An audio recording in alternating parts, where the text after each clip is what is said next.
Hey, Kaylie. Hello. Hello, everybody. We are going to be starting right around 7 p.m. here.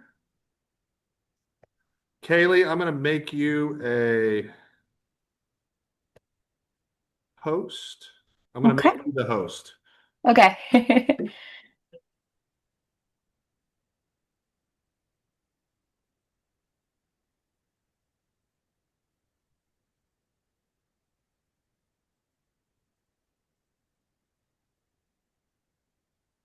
Hello. Oops.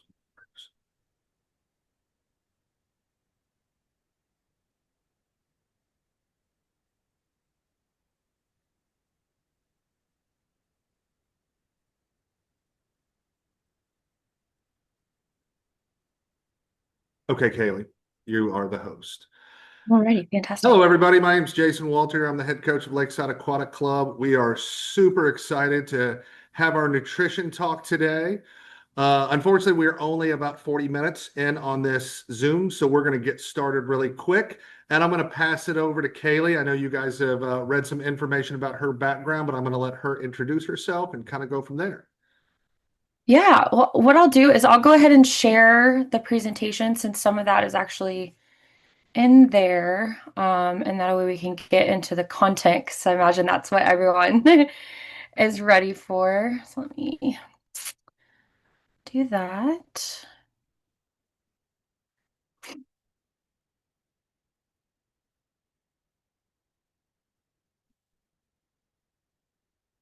Okay.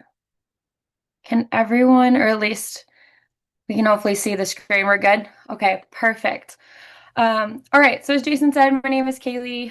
Um, I'm a registered dietitian specialist in sports dietetics. I've been a dietitian going on 8 years, and most of my time as a dietitian has been working with athletes at the collegiate level, a variety of sports and ages, and then, of course, other dietary related stuff. So I've got about 18-ish slides that we'll get through, hopefully leaving enough time at the end for any questions.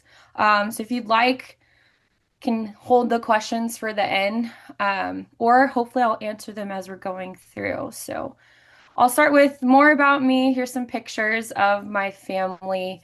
Here, let me see. Can y'all, I might hide this, hide our faces here on the right side. There we go. Okay. So that's my husband Josh and our daughter Marley. She's about 16 months. We're a big sports family. Right now, our bucket list thing is to go to all the major league ballparks. But my sports exposure is primarily with soccer. I tried all the sports as a kid and stuck with the one. So I played soccer club through college, and then briefly semi-professionally, and that's kind of what got me into nutrition.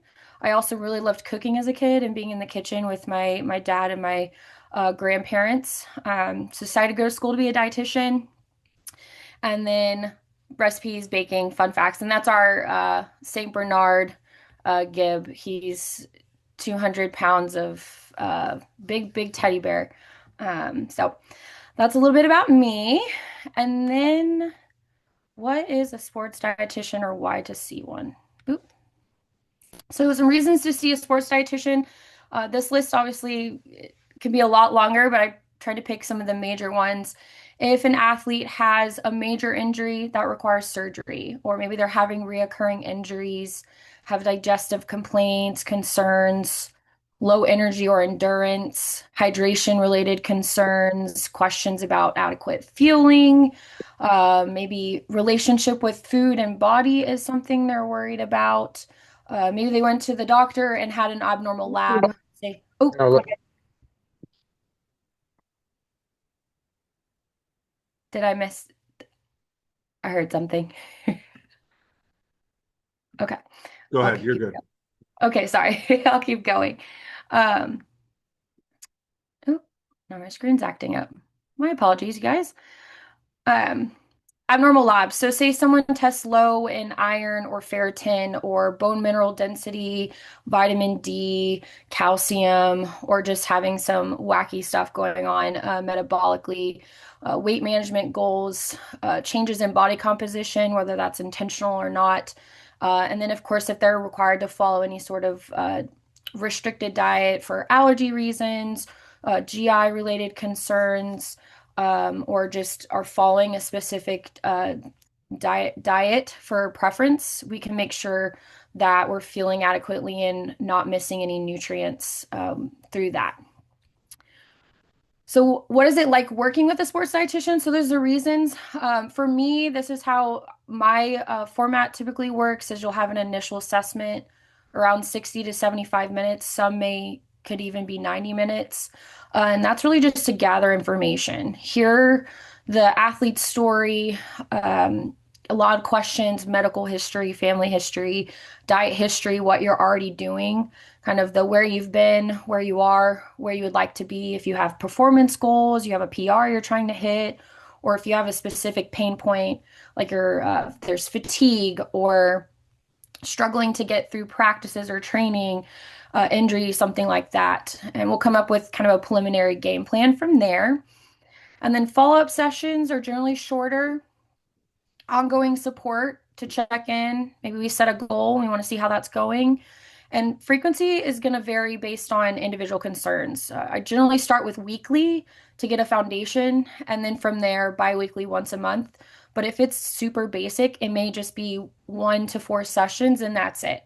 And then kind of checking in as needed. So, some things we might do during a session: collaborate on meal planning and snacks, creating personalized plans and strategies, evaluating energy intake and demand, making supplement recommendations if that's appropriate, interpreting any blood work, support challenges with gastrointestinal issues or potential underfueling, addressing those nutrient gaps, there to help support goal setting, reaching those performance goals, and then navigating any body image or food stress. And of course, there's other things. Sometimes it's just walking through the pantry and the fridge and saying, hey, here's what we have. Can you come up with some ideas? Or if they're really picky, finding the foods that are going to work and just walking through and talking through that. And sometimes we may not even be talking about food, depending on what's going on. All right, so let's jump into the bulk of the presentation, which is what I call our fueling foundation. So the four main things we'll talk about here are going to be athlete's plate, or what should be on our plate, nutrient timing, hydration, and sleep. And if we are running low on time, we might gloss over those last two really, really quickly to save room for questions. But the two important topics are going to be the athlete's plate and then nutrient timing. So athlete's plate, there's three athlete plate graphics we'll look at: easy, moderate, and then hard. And they're all based off of the level of intensity of workout or training phase that we might be in. So an easy day may contain a light workout, you're tapering, you're not trying to load up on energy prior to competition. For those that might be trying to manage weight, but really not too much of a concern there. So how we break up our plate, we have a quarter of our plate, or that's supposed to be, yeah, quarter of our plate carbohydrates. So this is our whole grains: pasta, rice, potatoes, cereals, breads, legumes like beans. Half our plate will be fruits and vegetables, or I also like to say color.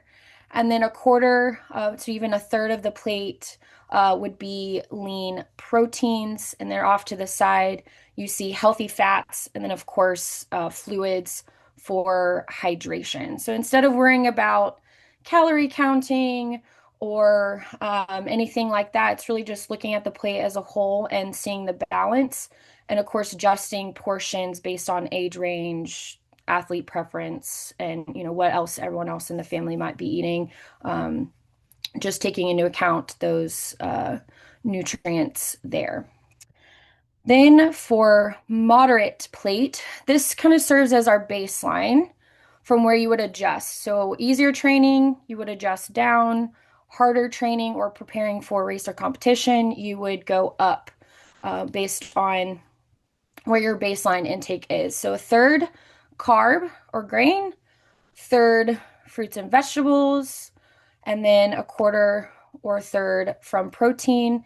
And then you can see there fruit on the side, healthy fats remain, and then hydration through water and any of our other beverages there. And then hard training. So this is what our competition plate would look like, either a day or two before competition or days where we have maybe two workouts, one that is relatively hard or both that are relatively hard. If your competitions require extra fuel from carbohydrates, which for swimmers they would, you would use this plate to help load up days before and then throughout the day of competition and even following competition to refuel any energy that was used to compete. So you'll see the difference here is instead of it being half your plate's fruits and vegetables, it would be half the plate of carbohydrates. So carbohydrates are the primary fuel source for our working muscles, our brain, and our tissues. And that is when we gauge our fuel tank. If you see yourself as a race car, that's our main fuel. And so when we're out of carbohydrates, our muscles can't work. And outside of hydration and that kind of cramping that could be caused from not hydrating appropriately, you can also cramp and bonk from not having enough carbohydrates. So we're increasing that amount on our plate. Then we have a quarter from vegetables and fruits, and then a quarter from protein. And of course, the healthy fats for fat soluble vitamin absorption and immune system. And then, of course, hydration. Okay, so that was it for plate method. That's the basics for what we want on our plate. Now we're going to get into nutrient timing.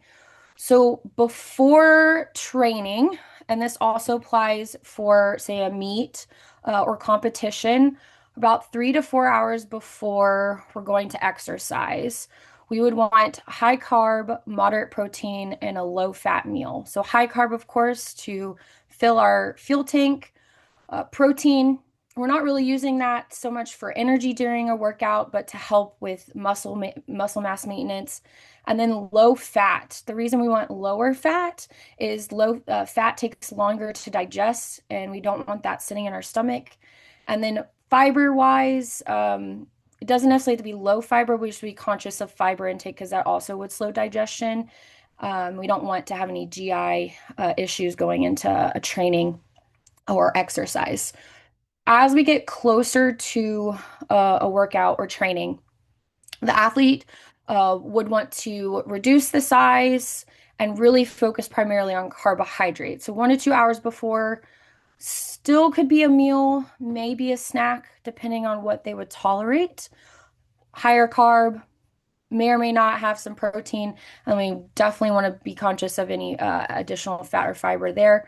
And then 30 minutes or 1 hour or less before training, we'd want a quick carb snack or a sports drink. If you're wanting a range for grams, you would want to look for food or snack that's anywhere between 30 and 60 grams of carbohydrate. And here's some examples here for some meals. Obviously, if some of these foods that you don't eat or don't prefer, you can change them up, work around that. But here's some basic ideas. So for breakfast, it could be, eggs and a piece of toast and some fruit, or maybe some hash browns, pancakes or waffles, oatmeal bowls with some egg and fruit, an omelet with a piece of toast. For lunch, it could be a sandwich or a wrap with a piece of fruit or some sort of chip, chicken, rice, and vegetables, staple meal. Dinner, tried and true pasta with a sauce and meat, or a lean protein source with potatoes or rice and a side of vegetables or fruit. And then some snacks, a bowl of cereal, yogurt bowls, toast and crackers, granola bars, fruits with cheese, or even, half a PB&J or a small sandwich. During, so less, if training is lasting less than 45 minutes, for the most part, they really only need to hydrate with water. However, it's a super intense workout or they sweat a ton, a snack or sports drink could be necessary. It's really when we get into training that's longer than that 1 to 2.5 hours, or what we'd consider endurance beyond that, where we would need to have a snack somewhere in there, if possible, at breaks and rests when they do happen. So 30 to 60 grams per hour for any exercise lasting than an hour. And then, of course, hydrating with a mix of water and electrolytes. Some examples you can see there in the pictures, but a banana, go-go squeeze applesauce is one of my favorites, oranges, sports drink also has carbohydrate in it. So even just sips of a sports drink can work. Fruit snacks or an other type of gummy, raisins, dried fruit, sports gels, honey stingers. I love the honey stinger waffles or even the honey stinger gel packs, which is basically flavored honey, or anything along those lines. You can see there, fruit cup, even grapes.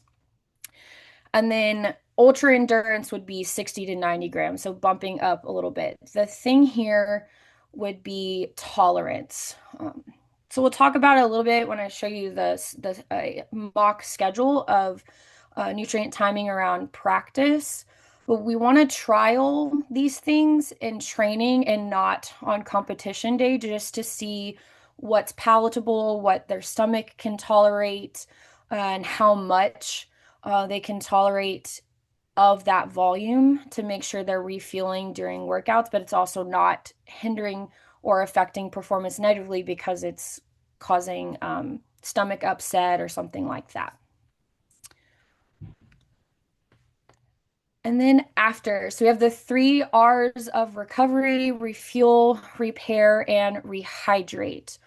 So refuel around 40 to 80 carbs within 30 to 45 minutes of exercise to replenish that fuel tank, especially if we're working out later in the day or have a second training session, or even whether training was in the morning or evening. We want to make sure we're keeping our fuel tank full.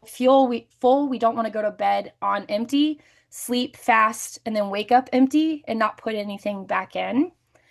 Repair, primary focus here is protein, but we also want carb as well. Carb, when combined with protein, helps make sure that protein is being used for muscle maintenance and building. So roughly 20 to 40 grams of protein to carb within 30 to 45 minutes of exercise at a ratio of 4 or 3 to 1 carb to protein. So that means if we need 20 grams of protein, that's paired roughly with 60 grams of carbohydrate. This could easily be done through a glass of chocolate milk. It doesn't have to be a protein shake, but those are really convenient, or a meal that has that kind of combination, or even a snack. Now, most of these amounts I'm referring to are for those older teenage athletes. We can adjust these down a little bit for the younger athletes, but the foundation and all of this can still be applied, and starting even in middle school, 10, 11 years old, with these practices can be helpful, so they're well established once they get into high school and are making some of those choices on their own. And then the last are rehydrate. So we aren't asking anyone to weigh themselves before or after training. So we estimate around 16 to 24 fluid ounces post-training for every pound that would be lost through sweat or through a workout. So you can somewhere within that range within the first hour or two after, and then sipping and hydrating the rest of the day. Okay, so we're good. I think we're good on time. I'm moving a little quick here. So hydration basics: how much fluid do you need? For most adults or the older athletes, you can estimate off of body weight. So half the body weight in fluid ounces. So if someone weighs 120 pounds, that's 60 fluid ounces. 150 pounds, that's what's 75 fluid ounces. And then adding on top of that anything that would be lost through exercise, but I also gave some ranges here for based on age. Generally under the age of 9, you're going based off of year and then 1 cup per year. So 9 to 13 years is around 7 to 8 cups per day. And then 14 to 18 years is around 8 to 11 cups per day. And then, of course, accounting for extra from sweat loss and training intensity. So before training, around 2 to 3 hours before, this could look like, a water bottle or, a couple sips or a cup leading into training.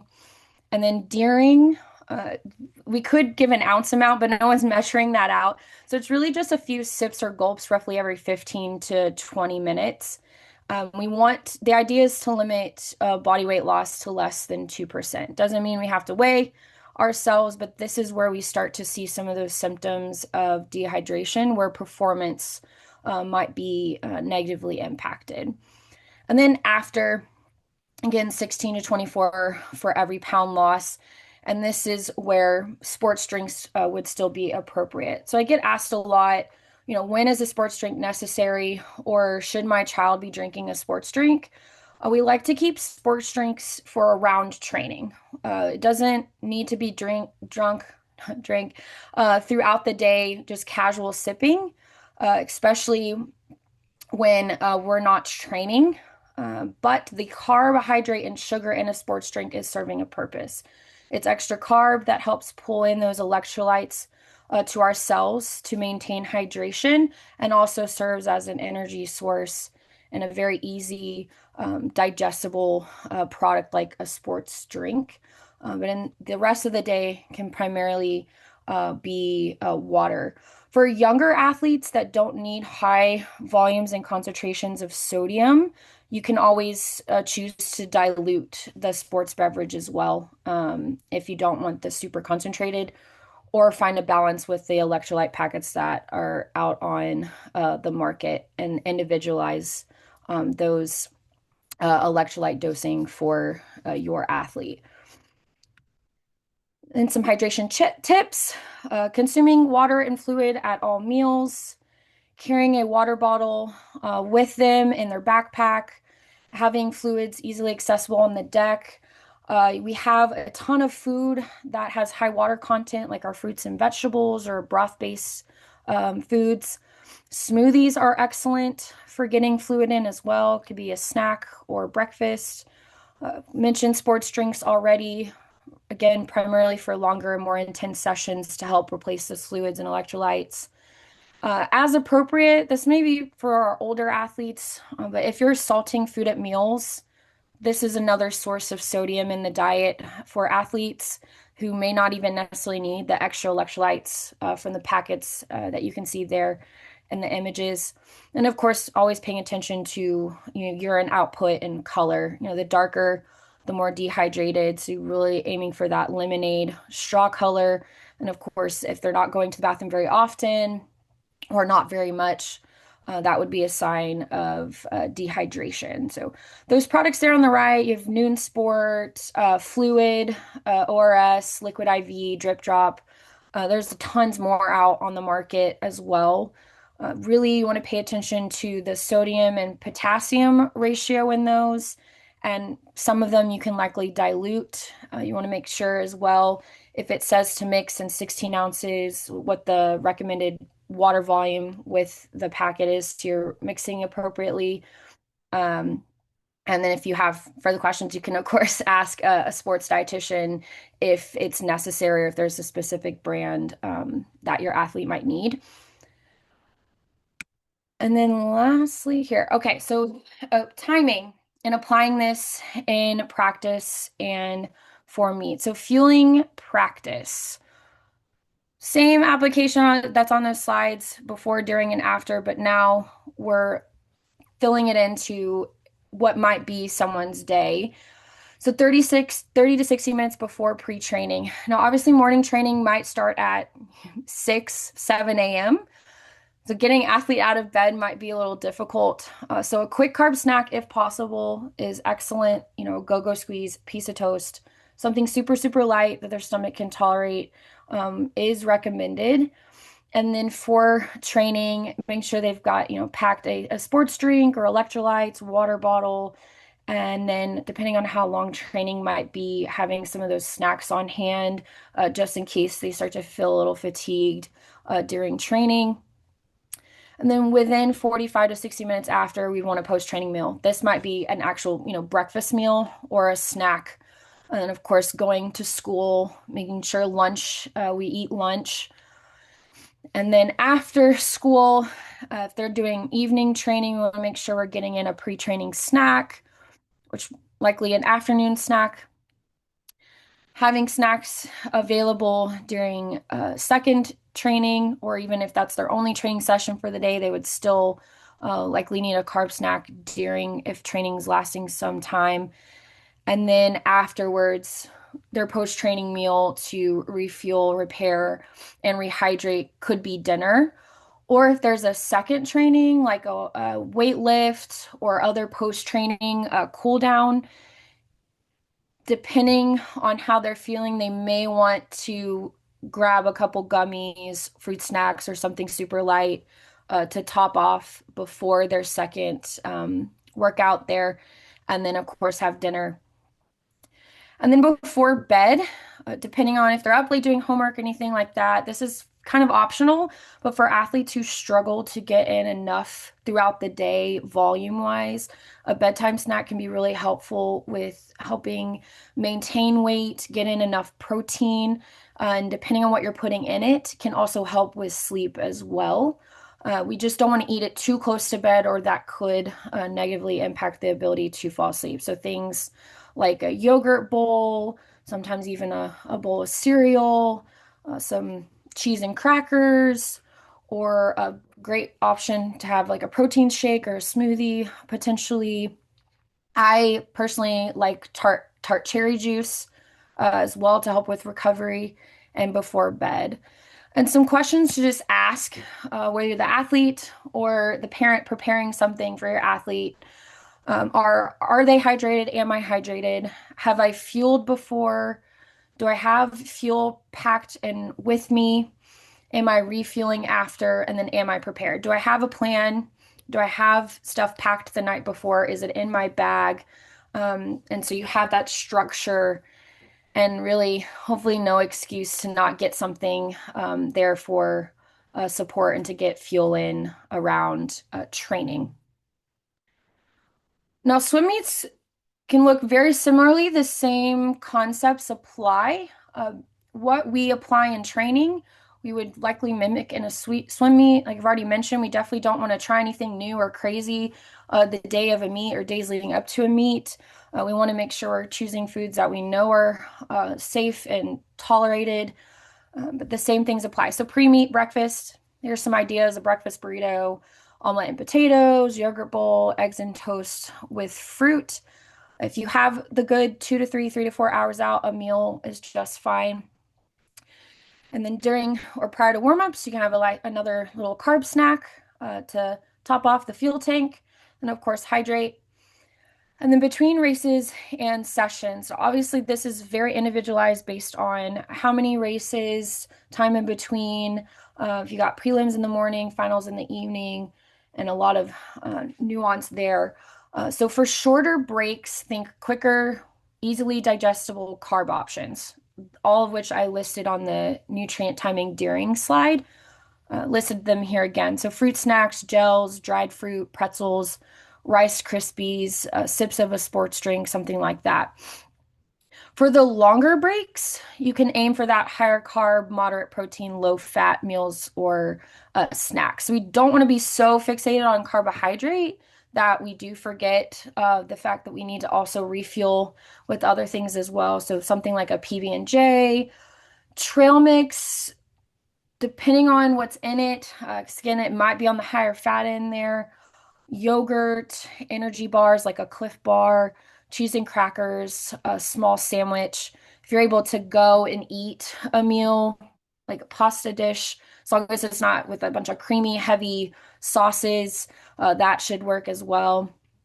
Or some sort of bowl-based dish. And then, of course, continued hydration with water and electrolytes. Then you have dinner, so refuel with hard carb meal paired with protein. And then bedtime snack, same thing, cottage cheese, shake, toast, nut butter, yogurt parfait. This is especially if you've got a multi-day meet. You really want to make sure we're getting in enough fuel back in before going to bed so they wake up with gas or fuel in the tank.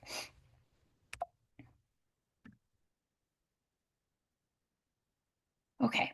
And then lastly, I like to hit on sleep hygiene. It's not nutrition specific, but it does impact how we're able to recover and absorb nutrients, but also influence hunger and appetite. And so we do discuss sleep in our sessions. How much sleep does your kid need? You got ages 6 to 12, around 9 to 12 hours, and teens 8 to 10 hours. This can be supplemented with naps. We just want to be careful about the length of naps and timing around that. So, some general tips: regular and consistent routine as best we can, avoiding those screens before bed, quiet, cool, dark room, and then adequate intake throughout the day is important. And then for those that are old enough or are consuming caffeine, really, for young athletes, I would say avoid caffeine consumption outside some of those natural sources, especially from energy drinks. But if they are consuming caffeine, the older athletes through like coffees, teas, definitely avoid caffeine consumption later in the day. All right. Okay. So I'll cover this now and then we have a good 10 minutes for questions. So if you're interested in scheduling one-on-ones with myself, you can call the number there. You can also go to the Plano Curis website and do a booking request. We also have our call center as well. I'm in person at the West Plano Clinic, but I know everyone's kind of all over the Metroplex, so virtual is available and a great option. And then for the month of January, while I'm getting a network with some of those major insurance carriers, we're doing a special of $50 an hour.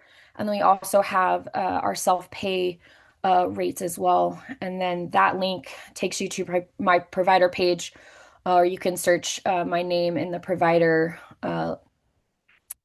tab on the website as well. And then, of course, Jason shared my information with y'all via email too. So. All right. I will stop sharing my screen. So we have about 7 more minutes, y'all. I cannot stress this enough that any international trip I've been on with Team USA, we've taken a certified dietitian. As your swimmer gets up into the higher levels of swimming, highly recommend starting a nutrition plan. That nutrition plan can start in middle school. I know my son, who's a baseball player, started that and really learned how to eat correctly, and is very far ahead of his peers in high school. And so, when we've done this in the past, I highly we see a lot of kids drop time because they understand how to keep their fuel going. Your kids like a Ferrari, and we want to fuel them like a Ferrari, not like a dump truck. So that's kind of what we're trying to do here. And so we have a few minutes for questions. So if you guys want to unmute and ask, or that's probably the easiest way to start. Hey, real quick question, Jen Hagenbotham here. When you spoke about using the During for fluids and whatnot for Gatorade specific and sports drinks, would you recommend sugar-free or ones with sugar? So I primarily recommend sugar with sugar. Now it depends on the age. So the carb itself is helping pull those electrolytes like sodium and potassium into the cell and makes it hydrate more efficiently. We also use that carb just like if we were to have a fruit snack or another carb source from fruit.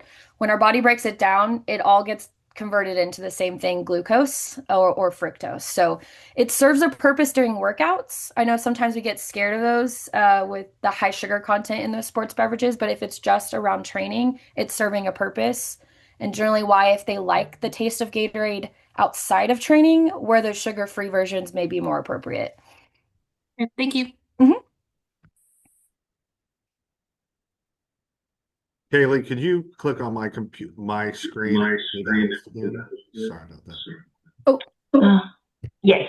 A question is that how much fat, how many percent of fat is considered as a low fat that's good for the athlete? so how much fat per day? No, I mean like if they are preparing for the meet or the training, you say that they better have low fat. Lower fat. Okay. Yes. So consider like our fat sources, cheeses, nuts, seeds. There obviously is fat in some of our meats, so those leaner options. Um, just because it takes longer to digest. So if they're eating a pasta dish the night before, Alfredo or something like that is probably fine. But if they're eating that in the middle of the day, like rice, pasta, and we're putting a ton of butter or cheese or cream sauces, um, dips that have high fat content, even dressings, if we're just like lathering ranch dressing all over a salad, it's really just conscious of how much and what they can tolerate. Hopefully that answered your question. Yes, thank you. Okay, perfect. Any supplement for the energy drink? Um, supplement as far as like electrolyte energy drinks or like energy drinks, like Yeah, other than Gatorade, oh, I mean, there's obviously the Powerade, Gatorade, those are out on the market that are bottled. And then you have Gatorlyte, which is even more sodium in it. But there's Pedialyte, that has even a kid's version. The powdered ones, you can even do a make your own. I could share a recipe with you guys where you use literally fruit juice and salt and other mixes and make your own from scratch too. If you don't like what's out there. So it's really preference on the family and the athlete on what they like. To me, I think Powerade is a little bit sweeter. And so some people don't like that. They prefer the less sugary mouthfeel. Yeah, I prefer coconut water, so I was just thinking. Yes, yeah, I could- coconut water, another great example as well. Yeah, okay. That you can add stuff to or pair with it for hydration. Okay. Yeah. Thank you.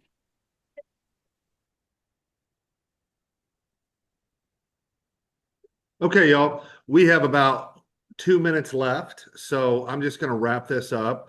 Um, if you have any questions, you can email me or you can email Kaylie. I cannot recommend this enough. We've had a national team parent member who was a national team swimmer whose brother was an Olympic gold medalist, and she was feeding her junior national son like she was a 40-year-old, like he was a 40-year-old female, which is something that we want to make sure working with a nutritionist will help that out. So really appreciate the time, everybody. Virtual meetings are great in these circumstances, and please feel free to reach out to Kaylie or myself if you guys have any questions, and I'll send this out in an email and post it on our YouTube page. So thank you, everybody. Appreciate your time. Bye, guys. Thank you. Have a good night.